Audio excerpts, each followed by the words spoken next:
I'm going to emphasize that moving your body into a different position is probably a more powerful, more reliable way to go than trying to think your way out of things, because the thinking is not as powerful as we originally thought. We're going to explore the impact of body posture on your mood. It's a very important concept because it gives you a tool, at least potentially, to shift your physiology, your state, when you are not happy with where you are and you're not happy with the results of where you are or how you respond to specific events, people, or situations.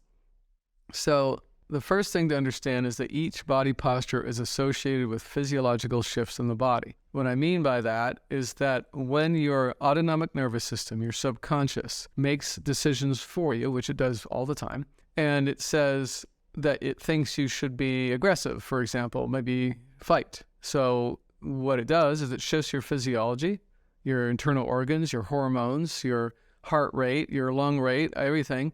And then that shift motivates you like very powerfully to be in an aggressive stance. Like, so you have these feelings, these thoughts that come up from that shift of physiology, and then you're like, just kind of automatically. Now, so the other thing that we want to understand from what I just said is that body posture and emotions are simultaneously matched. So your mood is coordinated with your posture. And if you change your posture, you're going to change your mood. And the truth is if you were able to shift your posture through sort of a mental sort of exercise, then it would be the same thing. I'm going to emphasize that moving your body into a different position is probably a more powerful, more reliable way to go than trying to think your way out of things, because the thinking is not as powerful as we originally thought, especially in certain states. And then finally, when you change your posture, you change your emotions. So here's the kind of the key is that, first of all, that whatever posture you're in is indicating where you are in your nervous system and what you're feeling. And also, if you don't like how you feel, you can change it by changing that posture. And I'm going to teach you a specific posture to practice in response to feeling stuck in either anger or shut down or some sort of state that you don't want to be in. This is the self-awareness guide that I created to help you with this process of being aware of where you are in these autonomic states at any given moment based on your thoughts, feelings, and behaviors. And of course, that also means body postures. And in this video, what we're looking at is the specific body postures for each state. I want you to be able to connect that to a broader picture of things. So, if you are in a certain posture, it means that you will think and feel a certain way, right? This is the science of autonomic state response, is that whatever kind of situation you're in and whatever response your autonomic nervous system has to that situation will fundamentally change your psychology and your orientation about the world, how you perceive things. And also, the point here is that if you know where you are, okay, I'm in fight, but I don't want to be there. So what do you do about that? Now, I can tell you were told you can think your way out of it, and that is sometimes true, but much less than people think. We have less conscious control than we were told previously. What would be more useful is to use a non-verbal physical and kind of breath and movement sort of response that could potentially shift you to a better place if you do not like where you are right now. So if I'm in fight mode, but it's not appropriate, maybe I'm in a social situation, maybe I have anxiety about social situations and I tend to get easily irritated because of that. And you find yourself being more irritated than is useful. Wouldn't you like to be able to shift that? Well, that's what I'm trying to show you. So just as a quick review, the way you can use this guide is that first you want to know, where am I? Okay, so that's what it's asking you over here. What state am I in right now? So let's say it's fight. And then the next question is this state beneficial to the situation? Does it make the situation better for me and other people? And the answer is no. Well, then you're going to think, what strategy could I use to shift myself to a better place? I'm going to show you how to do that. But the issue here is that if you want to know where you are, you have to look at thoughts and feelings. So feelings are first. Anger and frustration. So if you're angry and frustrated, then it's almost guaranteed that you are in fight, right? Where if you're anxious and panicky, then you're almost certainly in flight.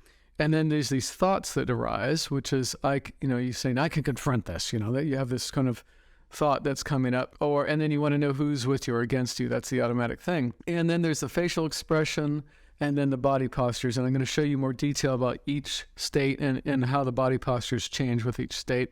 These are the behaviors are listed here as well, so you can look at those as well to help guide you to know where you are and whether it's a good idea to be there. All right, so we're going to go kind of do a little tour. We're going to start with states of safety and social engagement, which is the green. And then we will do the right side of the chart after that, which is the primitive brain states. All right, so first we have social engagement. Social engagement is a neurological state or survival strategy where we crave connection with other people. We feel friendly and open, and we want to connect. And the way that's illustrated in our body postures is that we are first relaxed and at ease.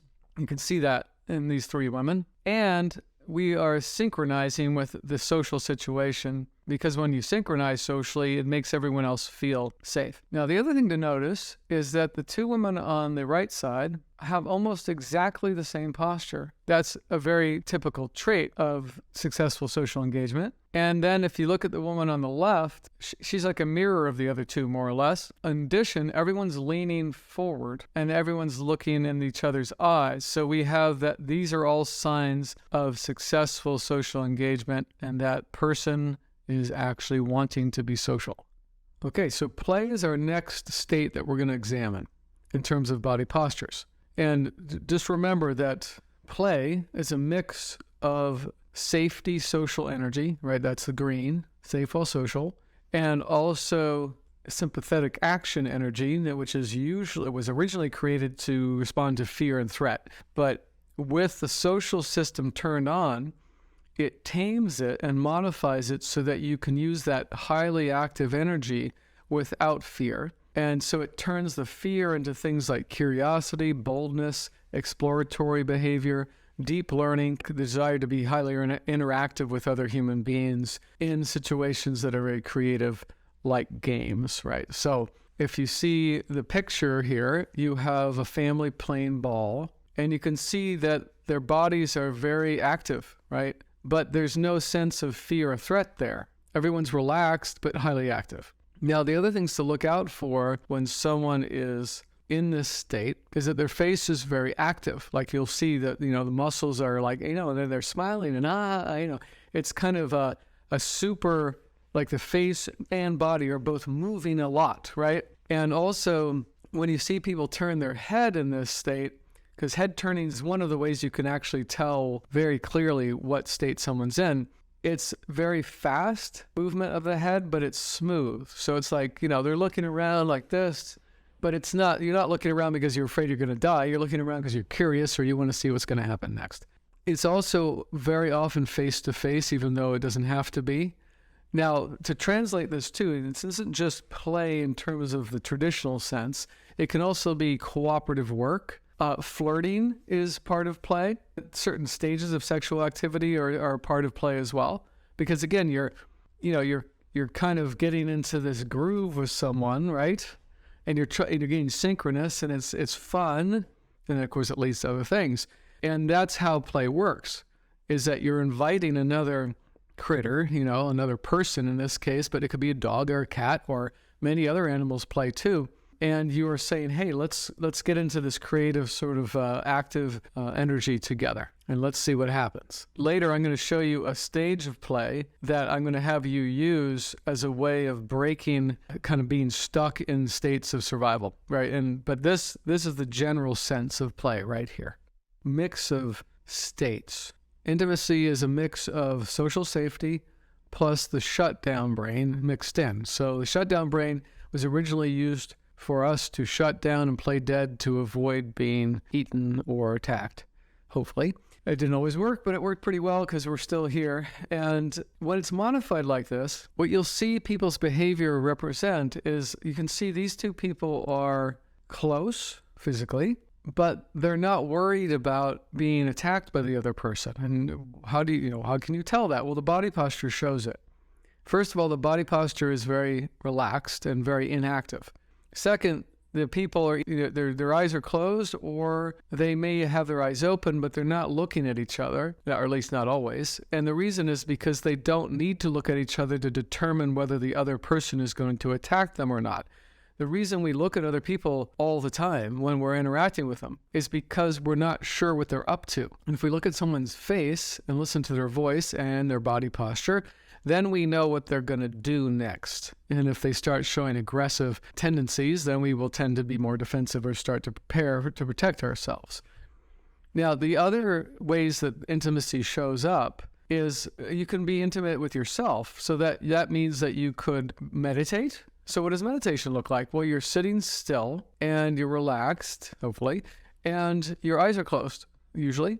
No, it doesn't have to be, and why? Because you're trying to create a state of awareness where you're not in a defensive or attactive posture, right? You're trying to be mindful of things happening, which means that you're trying to just observe. It depends on what meditation you're doing. Or if you're praying, it's the same thing. Prayer is an intimate place to be because depending on your philosophy about that, you're trying to be intimate with the divine. So you are creating the same, you see these two people be intimate, right? Well, that's the sort of feeling you're trying to create when you're connecting with a spiritual place, or, if you're praying to God and trying to be in a relationship with God, then this is exactly what it looks like inside you energetically, even though you would not be in this exact posture when you're doing that necessarily. When we are up and negotiate and appease, this is behavioral strategies that include just a touch of sympathetic energy with fear, which means that you're not overcome with fear, but you're aware that something is not quite right. So you're kind of on your toes. You're alert. You're alert, but you're calm. So in these examples, and negotiate and appease are a bit different. Negotiate is when there's a real good chance that you can negotiate that person back to a safe state in their nervous system, which is what's happening here with the mother and child. So the mother is calm and she's okay, in herself. The child is not. She has a chance of bringing the child back to a place of safety because she's safe. And so you can see the body postures here. The child is, overwhelmed and upset. The mother isn't, and she has body posture that shows that. And just, I don't have an example here of appease, but in appease, the difference is that you don't concern yourself with whether or not that person can actually come back to safety. You're just doing damage control. You're trying to keep them from hurting you or themselves or someone else, and that's your main goal. But in this case, we have the mother soothing the child, and the only way she can do that is that if she's okay, and you can see by her body posture that that's the case.